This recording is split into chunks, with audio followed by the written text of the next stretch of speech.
Hey, welcome to From the Baseline with Premier Basketball. I am Mark Williams, Premier Basketball Global Scout. We appreciate you tuning in. This is episode 33. And this episode, we're going to hit some AAU news. Under Armour has announced all their teams, so we're going to take a little look at that. We're going to check in with Shane and Jason, and at the end of the episode, we'll get a global update. And so, but we want to start off the show with commitments. And celebrate these guys who have made their commitments this week to their university or college of their choice. And so Carleigh Wenzel committed from San Antonio, committed to Virginia Tech. Mariam Traore out of Arizona Campus has committed to Pima Community College. Cate Boling committed to Elmhurst University. Zoe Stewart committed to Murray State. Aaliyah Ellis is going to go to Weber State. Bobbi Bazzle is going to go to Henderson State there in Arkansas. So Nya Epps is going to go to UC Davis there in California. Daeja Johnson is going to attend Colorado State Pueblo. Alyanna McGrath is going to go from Florida to California, Occidental, there in LA. She's going to end up attending there. So an international one, Mariana Asensio from Spain is going to go to South Florida. Taylor Norris is going to go to Chicago State. Avery O'Connor is going to go to New Hampshire, so she's going to stay up northeast. Jaida Brooks is going to stay out west coast. She's going to San Diego State. Amalia Mack is going to go to Randolph-Macon College. Jewell Dixon is going to attend St. Andrews University. There, a couple more. Daeja Brumfield from the Northwest, plays with Tree of Hope, is going to go to Pepperdine. Keegan Brace is going to attend Flagler College, and then Abby Kabowski is going to go to College of St. Benedict. And so congratulations to all those who have made their commitment this week, and we want to celebrate with you because that's a special time. So congratulations to all them. So let's check in with Shane. Shane this weekend was up at Select Events middle school event up in the Northeast. And so we're going to check in with him and see how his weekend went. Hey everybody, just back with the weekly check-in. A little different timing this week. Just coming off an event actually from the weekend, the Select Winter Series out in Spokane, which was fantastic. Rewinding to the beginning of last week, early in the week, obviously I think it was Tuesday, was the announcement of the 21 class of McDonald's All-Americans. So congratulations to everybody who put some effort into putting out a release on that. And just want to congratulate everybody and obviously anybody who put effort into the selection of that process, and the players, the coaches, the parents, and everybody. Congratulations. It's an honor, and we're ready for all of you at the next level.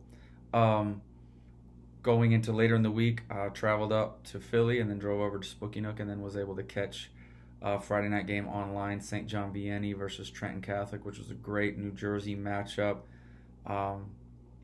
And they've all had pretty limited schedules, obviously a little bit of a delayed start to the season, and Vianney beat Trenton Catholic on Friday. Major shout out to Coach Dawn Carpel, which I really like watching her team. This is the third game I've watched of theirs, and then just even her on the sideline, just very energetic. I feel like if she could get out there and guard somebody, if they would let her, she would. Just very well executed game plan, and they stuck with it. They got a lead, Trenton came back, and then Vianney put it away. I thought, like I said, Coach Dawn Carpel was amazing. Madison St. Rose had a very impressive performance, multiple threes, carried her team offensively for a little bit, got to the rack, was pretty impressive. For Trenton Catholic, I thought Aaliyah Del Rosario was pretty good, and Aurora Sanchez defensively and just athletically really stood out with her effort. The guard play with Angelica Velez and Zoe Brooks was good. I thought late in the game, some decisions that the perimeter players made for Trenton Catholic hurt them and allowed Vianney to put the game away. I thought that they shared the ball well early, played through Del Rosario, who does such a good job of either scoring it when she's single covered or passing it out when she's doubled, and then helping them manage the press as well, the press break, I should say. I thought they did a good job. I thought they got away from playing through her late and took some ill-advised shots, and then it got a little contagious, and then Vianney had 6-7 point lead, and with a well-coached team, a well-executing team like that, that may as well be a double-digit lead. So I think that's a young team. Trenton Catholic's got to learn from that. And then again, congrats to Vianney with a well-executed game plan. Going to the Select Winter Series, I spent Saturday and Sunday at Spooky Nook watching 5th through 8th grade teams, and then admittedly focused more on the older groups, but trying to stay aware of the young up-and-coming coaches and players and things of that nature with the maybe the 5th and 6th grade group. So some really good conversations were had, and meeting new people is always great, and then being in the gym. I'm never going to take it for granted, so that was nice as well.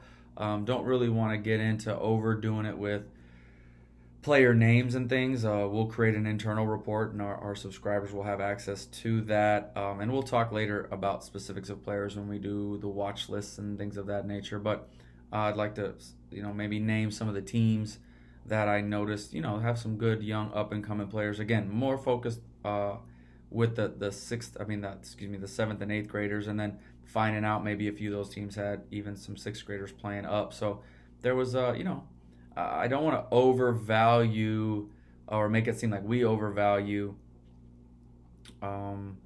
play right now. This is more about identification and seeing what the future is going to look like, and then seeing these players grow over time is always really important, an important tool with evaluation methods. So Fairfax Stars, Elevate Elite, Queen City, New Heights, Top Notch, Mid-Atlantic Magic, Bay State Jaguars, Outcast, Takeover, New Jersey Sparks, Maryland Bells, Team Thrill, Cincy Lady Future, or just a few off the top of my head. I'm going to work through my notes and compile a player list. And again, it's going to be a watch list with bits and pieces of general evals of what these players are showing now.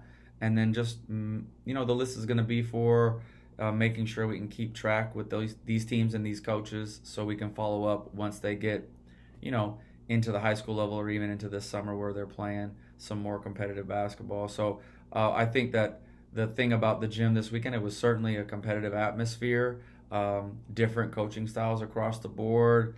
I'm always, you always hear the parents and the coaches and the different things. I think there's a little bit too much of an emphasis on how serious it needs to be taken. I think that the players enjoy the game, but I think sometimes there's even some seriousness and some anger that's just not necessary for their development. I think especially, again, this was a grassroots tournament. And then I'll always remind people that I think overemphasis on pressing with the younger teams is not necessarily great for development. I think that being aware of how to do it is one thing, but if you've got a team and they're longer and a little bit more athletic than teams, I understand the strategy, but not necessarily it being the bread and butter of your development. And that's something I'd like to, I had good conversations with people this weekend, and again, it's just a philosophy thing. Again, I have no problem with the fact that it's happening, but I think that as development happens more, those presses are less and less effective. And then over time, you see this throughout the years. Young teams that press, those players expecting success when they get into the higher levels of basketball and not seeing it because they're so used to just it being press and success and steal and layup. And it's a lot of fouling, to be honest with you. The pressing's a lot of fouling, and those things start to get called, and the parents and the coaches get a little riled up when that happens. And it's a foul. It's a lot of fouling. So, again, I have no problem with it being utilized. I think you've got to be careful with it confusing you with player development. And that's two totally separate things. So just something to think about. The other thing that was fun this weekend is to have communication with parents of people I didn't even know who their daughters were immediately. I mean, obviously they clued me in after the fact or during the conversation, but just talking to them and them asking questions about evaluation methods and ranking philosophies and things like that, and being able to tell them that whereas we do have the responsibility of doing rankings for an important platform and then through our Premier Basketball stuff and with ESPN or whatever, it's not the sole focus of what we're doing. Our focus is growth of the game and player development and really emphasizing, competing and developing over time and being ready to play at the next level versus this comparison game, this opinion game. And really opening their eyes to the kind of how we focus on it and them having maybe some preconceived notions because of the way it's been done in the past or the way it's been portrayed to them in the past or with the way it's being portrayed to them as to how we're going to do it now that we have the platform. And it was just interesting to have those conversations. It was a good time, but I would caution people into believing some of the agenda rhetoric because the people who are saying these things and maybe deciding how they think we're going to do it are people that don't have the responsibility, and they never will.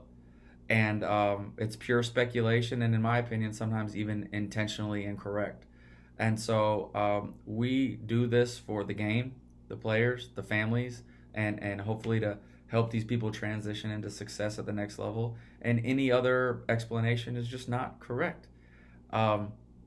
So, people are under the impression they've got to run out to Texas in order to get ranked. And I just told them, no, you don't have to do that. Number one, we partner and we do different things around the country with events. So we try to make it easy for people to get in front of us because I think that's important to them. But we also cover events that we don't run or we don't partner with. So we're going to be out and about. Now, of course, we'd love for you to play in our stuff. Like, of course we would. But our emphasis isn't just to have this cattle call of talent and rankings opportunities. In order to do that, we travel around, we go to all the shoe circuit events, we go to spring events that are non-eval, we get out to the eval period events, we cover a lot. We have a team and we coordinate this stuff intentionally. And then now we've established the prime event in the different regions in order to do that under our own roof to create the matchups that I think would be advantageous for us having the opportunity to objectively rank people or eval people because you want the best players to be playing the best players in a team setting. I got asked a lot about individual camps, and I think there are some that are really good, but I told them, you don't necessarily get better at a camp. You get better as you assess yourself after the camp, but I don't necessarily think you get better during the 3 hours of a camp. You compete and play, and then you realize what's out there and how you've got to either improve or change your game or whatever. And they are, they were asking it in terms of, do they have to come to ours and do this and that? And we're going to provide those platforms and those opportunities, but the answer is no. But what I will ask is that you come to events to compete and then give us a chance to add some objective elements to making these decisions, because ultimately, if you've got player A and player B, and we've got to decide who's going to be better, a lot of it's going to be about the real games and the 5-on-5 and the winning and how do the players compete, how do they respond to adversity, because these are all things that are applicable to the next level. And if we've got to split hairs and decide who's better, it's going to be to the player that we believe is more ready to be successful at the next level, with the part of that grading rubric being potential and projection, but also being current play. And I think a lot of people think of plays as a reason that they're good, and I would remind you that it's your play overall that is what you are as a player, because it's consistency over time. So kind of got off on a little bit of tangent there. I think we could do a whole session on that specifically, but like I said, it was good conversations with some parents, some coaches, had a little bit of a impromptu round table in a hotel lobby at one point, just visiting with people. So it's good to connect. I appreciate those people coming up, introducing themselves, and I hope to see them down the line, whether it's our event or another event. It'll be great. So anyway, that's the week. I appreciate everybody checking us out, and we'll see you next week. Hey, welcome back. We appreciate that update there, Shane, from your weekend up in Pennsylvania. And so glad it was a good weekend. It's always good to see young talent play and get to catch them early, and it's always a lot of fun. So one of the things I really like is getting to see young kids early, eighth grade this year, maybe if they're seventh grade playing up, and then you really kind of get to follow them. It kind of gives you a baseline of where they're at, and really kind of be able to follow their development up and stuff. And so that's always kind of fun to find new kids. So, hey, AAU news this week. Under Armour announced all their teams this past week, and so congratulations to all of them. And really, the first year Under Armour made a big splash and really came in, and then unfortunately with COVID, we didn't get to see the new additions of Under Armour last year and some of the tweaks that they were going to make in their league. But they've added new teams this year, and so really it's going to be a different Under Armour league. They bolstered the roster with teams the last 2 years and additions, and same that they did this year. And so looking forward to checking out those events. I know their schedule is going to be a little different this year than what has been in the past, and so it's still going to be good. And the staff there with Matt Shockett and his staff does a fantastic job. And so we're looking excited and looking forward to seeing them. They'll be in Birmingham in April, and then they'll have their July stops in Indianapolis and Pennsylvania. So it's going to be interesting. I know last year they had planned to go to Vegas, but this year they're going to stay on the East Coast. So an event in the Southeast and the Midwest, and then the Northeast. And so most definitely will be a stop for those who are looking, and evaluators, need to make sure to make one of those stops to see the talent there at Under Armour. And so hopefully in July, college coaches can get out and watch those kids play live. I know the games will be live streamed, but nothing beats sitting on the baseline and watching the kids compete. So, but congratulations to all the Under Armour teams this year, and look forward to all of us at Premier Basketball. Look forward to catching those events and seeing them compete ultimately for the title there in the Under Armour League. And so, congratulations to all of them. So, hey, we're going to check in with Jason on his Shooting the J blog. I know Texas is in the thick of their playoffs, and so we're going to check in with him with his update. So stay tuned and enjoy this update from Jason.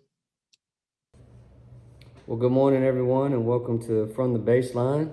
It's March 1st, live from Forney, Texas. As always, talking about the week that was and the week coming up in the basketball world. So had a great week. Last week went to a high school game every day of the week as the state of Texas played catch up from the great blizzard of 2021. So they crammed a lot of playoff games in order to play catch up, and we are now caught up.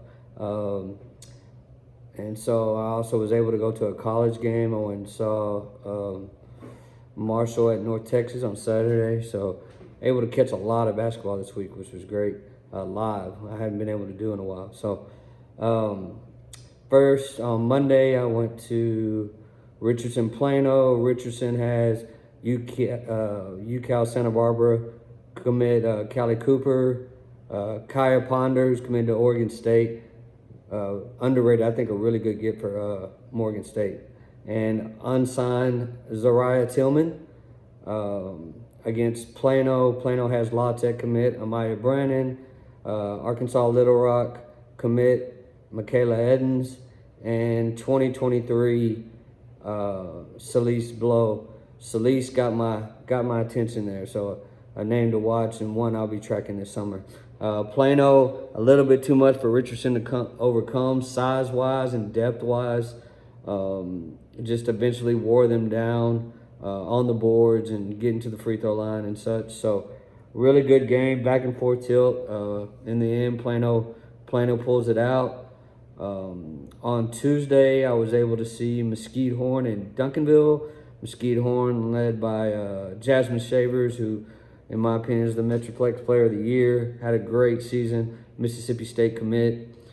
She had 30 in the game, so definitely put her imprint on the game. Mesquite Horn scrapped and hung around as long as they could. Duncanville's just too much, right? Just too much depth. Duncanville's got a lot of kids. They play full court for all 32 minutes. They really press the pace. They really pressure the ball defensively. And so they eventually just wore Mesquite Horn down. You got, and in Duncanville, you got Nya Wilson, the Syracuse commit, who's playing really well. You got Zaria Rufus, the SMU commit, who gives them the inside, outside on both ends of the floor, both offensive and defensively, gives them a lot of versatility. Hope Lamel, a guard, the Lamar commit, and then they got 3 really good unsigned seniors that'll end up playing college ball. And that's Kiara Howard Garza, Anaya Bernard, and Kayla Kelly. So all have had their moments throughout the year, throughout their careers at Duncanville, matter of fact. And so all 3 will be able to play. I would imagine they'll get a ride somewhere, and all 3 are really productive players on a really good team. Then you add in the 2022s and Layla McLeod and Kirsten Johnson, who have multiple offers, and as juniors, and then the head of the snake, so to speak, in 2023 sophomore Tristan Taylor, who kind of makes them go, especially defensively, with the pressure she puts on the ball. But so really good Duncanville outing. Like I said, Mesquite Horn hung around. Jasmine Shavers kept attacking as long as she could, wore it out a little bit. She was really tired. You could feel in the fourth quarter, and just the depth got them. Then on to Wednesday, I went to see Plano East and Arlington Martin. Really good and deep young Plano East team. They have 7 juniors and 4 sophomores, no seniors. And so they're making their first deep run into the playoffs. I got to see them both Wednesday, and then I also saw them Saturday against South Lake Carroll. Wednesday, they played Arlington Martin, who has TCU commit Mariah Roberts, La Tech commit Autumn Smith. Great backcourt, great careers. I've been the past 2 or 3 years one of the best backcourts in the Metroplex. Plano East has got a lot of options. On Tuesday, it was Daeja Hall's night to I think she had 18. I think that's right. And so it was her night to be the lead dog. But then on Saturday, it was Kayla Cooper, who had 21 against South Lake Carroll on Saturday. You throw in Tiana Amos, Abagwe, Anakwa, they're the big 22. And then they have a 23 sophomore that's really impressive post, Adara Adu. Adara Adu was really good in the 3rd and 4th quarters against South Lake Carroll on Saturday. Just her physicality, South Lake Carroll didn't have an answer for. I do want to give a shout out to 2023 Cameron Tade for South Lake Carroll. Had 15 in the game, really good. She's been on my radar for a minute, but South Lake Carroll stayed in there till about midway through the 4th. Plano East started pulling away there late in the 4th, but it was a close game there. It was nip and tuck there for quite a while, and Cameron Tade was the lead in that. So great game there. On Thursday, I went and I caught DeSoto and Saxe. Saxe has a sophomore and three freshmen starting, so you're talking 4 really young players starting. Kristen Rose wasn't her greatest game, but I'm really high on her. That's the sophomore, really good 23 guard, and Kristen Rose. And then your 24s are London Oliphant, Nina George, and Micah Cooper.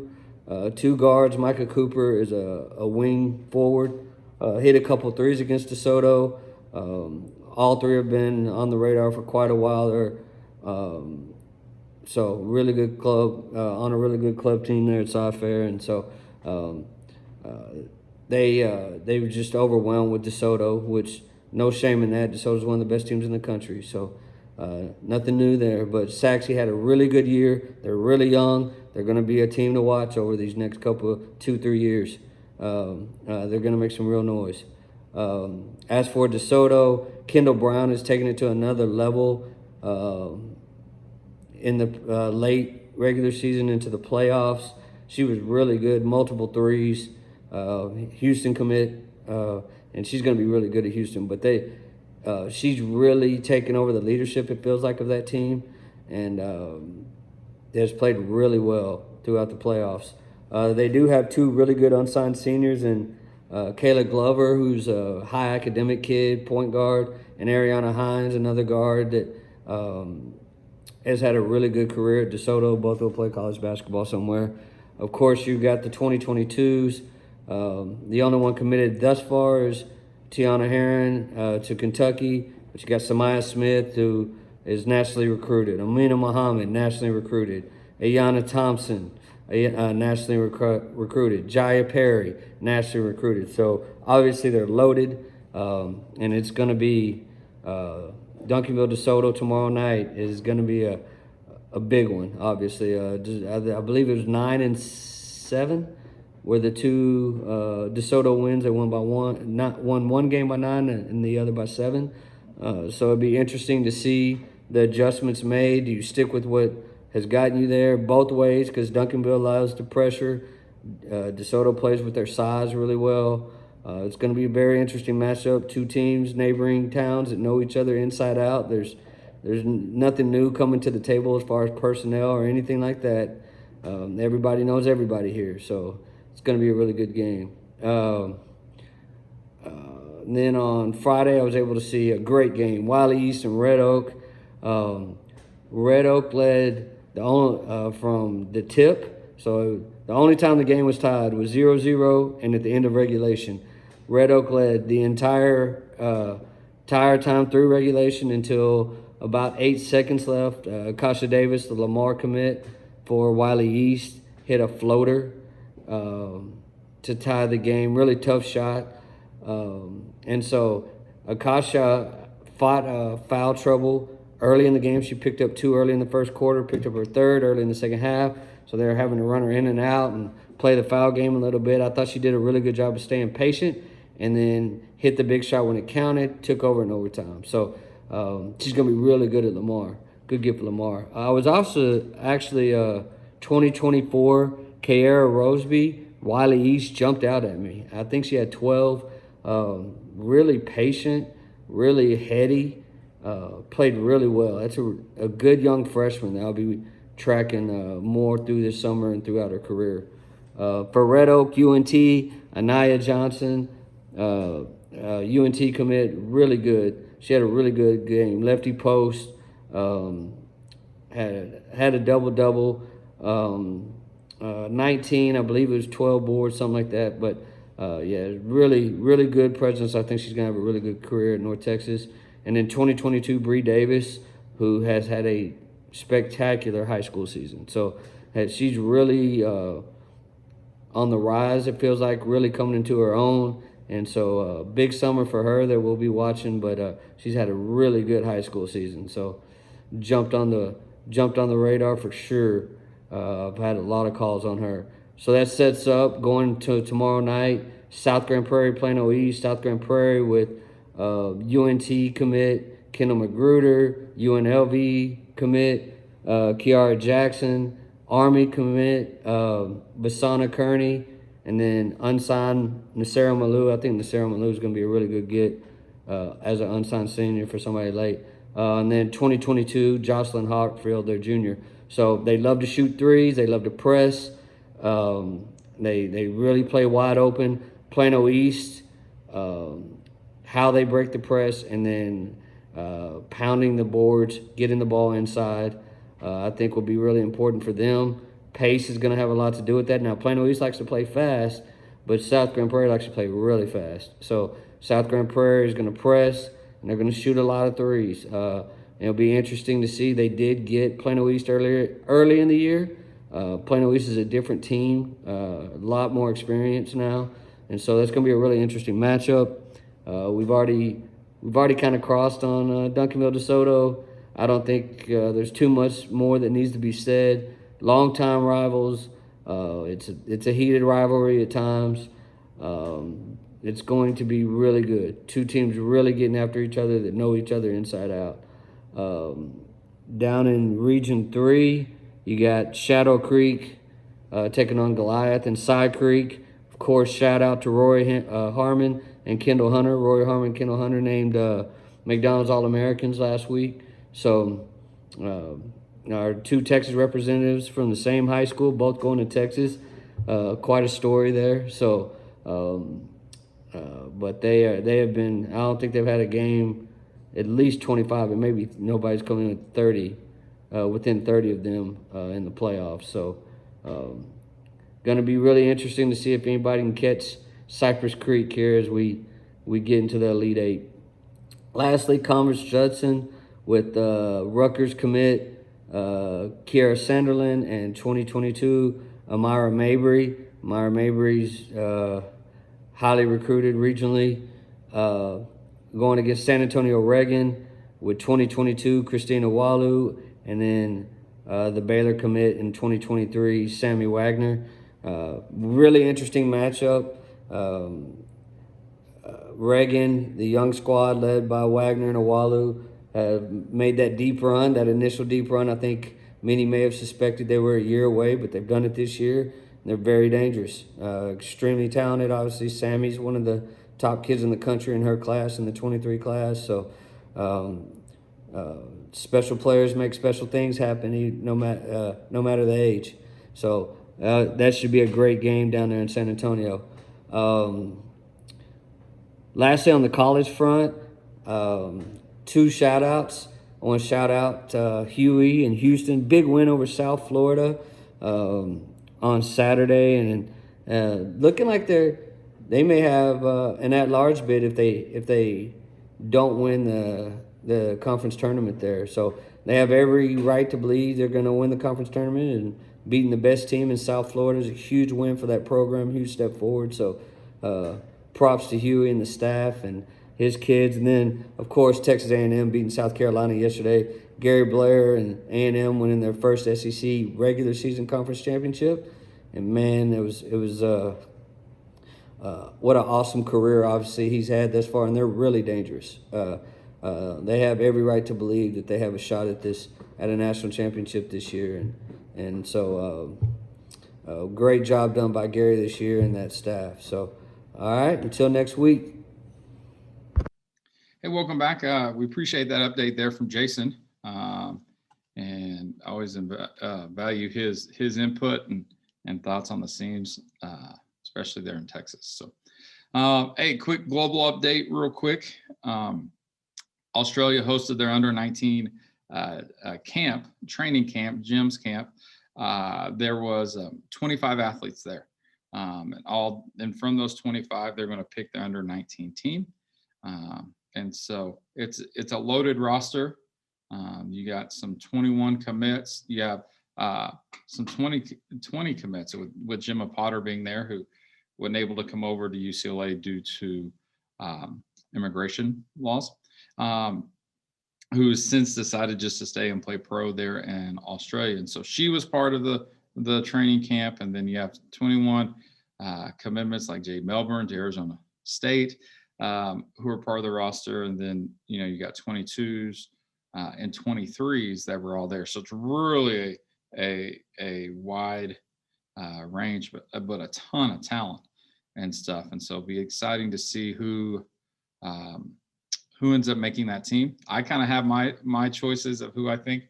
We're going to see how much I'm right when they announce the team. So that's always kind of a fun thing, just being international. I guess I'm a goofer like that. So, but congratulations to everybody who made the training camp. I look forward to seeing that team that'll end up competing at the Under-19 World Cup. And so, but that's really kind of it in the global scene. We'll have an update from Tom on Europe The NBL 1 in Australia is kind of gearing up. They're going to start about mid-April. All signs are that Australia's under 18 junior championships is going to happen. And so fans and all that kind of stuff, we'll kind of see, but it looks very promising that those kids are going to get to compete. And I'm pretty sure Basketball Australia will get a live stream option out, because I don't know if parents and different people, due to COVID restrictions in Australia, will be able to attend or go across state. And so, but we're excited this week. Our Worldwide Hoops interview will go live on Thursday. Now this episode's on From the Baseline's on Tuesday, and we got a chance to interview 2022 Laura Ziegler from Denmark, and talked about her time with the senior women's national team in the European qualifiers back in November and February. So you'll want to make sure and check out that interview on Thursday and learn more about Laura. So, but we appreciate you tuning in today to episode 33 here from the Baseline. So, hey, make sure and follow us on Twitter, PBR Hoops, Instagram, PBR Hoops. Subscribe, hit the red button, subscribe, so you know when these episodes drop, and we appreciate you tuning in. Hope you enjoyed the episode. So for Premier Basketball, I'm Mark Williams. We're coming to you from the Baseline.